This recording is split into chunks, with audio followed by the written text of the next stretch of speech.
Sisindihan na po ang lahat. Ang isa sa kandila lang po. Sa kandila sa mga.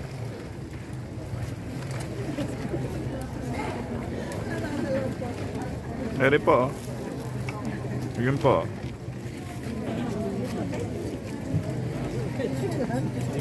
Sige po. Makisindi lang po kayo sa mga nagsindi ng kandila.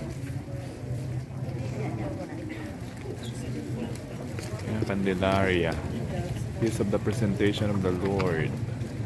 Mamaya po, after the prayer, all of us will be going inside the church in procession. Procession po ha. Procession kayo sa simbahan. Sa gitna kayo dadaan bago kayo pupunta sa mga gilid. Hanggang dun sa dulo, malapit sa altar, then bow, dalangin yung kandila, then punta kayo sa upuan niya. Huwag kayo mag-shortcut sa gilid. Mag-process muna kayo mapuntang altar. Kasi ito po ay presentation of the child Jesus in the temple. So gawin niyo po yun. You can do it by 2 lines para maayos po tayo. 2 linya tayo pumapasok. Lalakad kayo sa gitna hanggang doon sa may paanan ng altar. Dala-dala ang kandila at magbabaw po kayo lahat. Babaw tayo sa harapan. At saka po tayo pupunta sa mga upuan. Dala pa rin ang ating sinding kandila habang umaawit tayo ng pambungad na awit. Kapag kayo po'y dumadaan sa akin, ay dala-dala niyo yung sinding kandila, dala-dala niyo yung mga kandila pang iba, babasbasan ko po ng holy water as you pass. Okay po ba? Malinaw po. Hallelujah! Dumarating ang Panginoong butihin, papawiin niya ang dilim na tumatakip sa atin. Hallelujah, siya'y purihin. Siya'y purihin. Mga ginigiling kong kapatid, 40 araw na ang nakalipas buhat ng ating ipagdiwang ang maligayang Pasko ng pagsilang ng Panginoon. Ngayon naman ang dakilang araw ng pagdadala kay Jesus sa templo. Sa hayagang pagtupad sa utos ng Diyos na itinadhana ni Moises, ang totoong naganap ay ang pakikipagtagpo ng Mesiyas sa mga nananabik na tao para sa kanyang pagdating.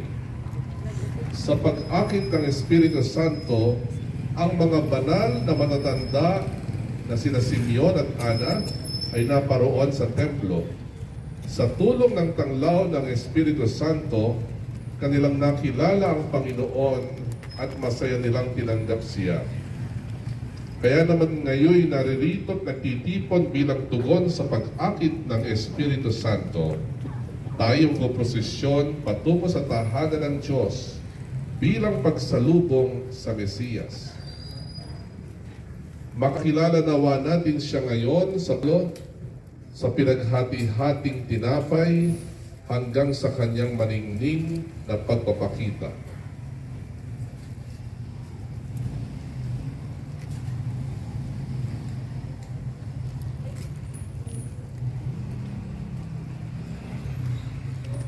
Manalangin tayo.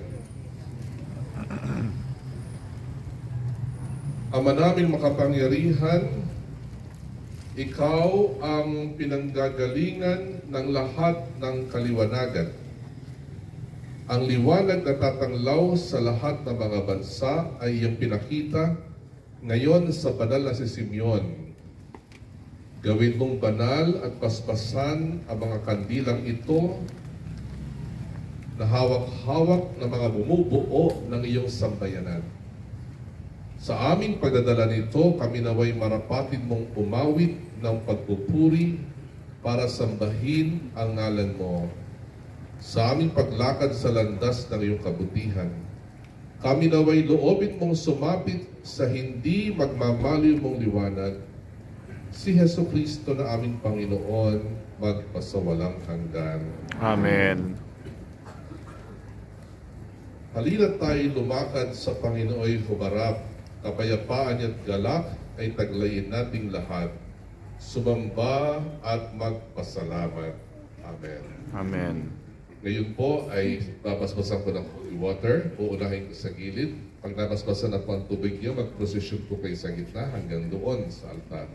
Babaw po tayo sa harapan ng altar at pupunta na po tayo sa ating mga upuan. Uunahin po natin ang mga mag-first communion sila po ang unang magpuprosesyon. Kasamahan ng mga katikista.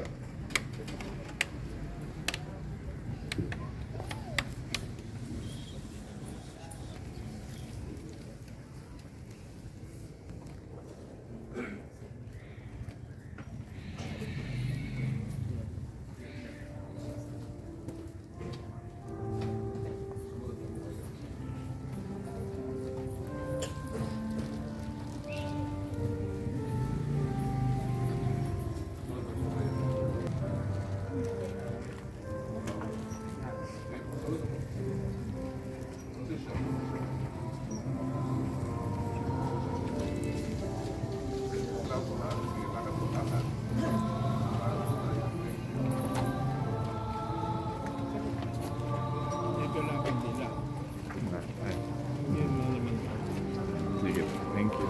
Lakad lang po kayo.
Naagawan na tuloy ng upuan.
Sumainyo ang Panginoon. Ang mabuting balita ng Panginoon ayon kay San Lucas.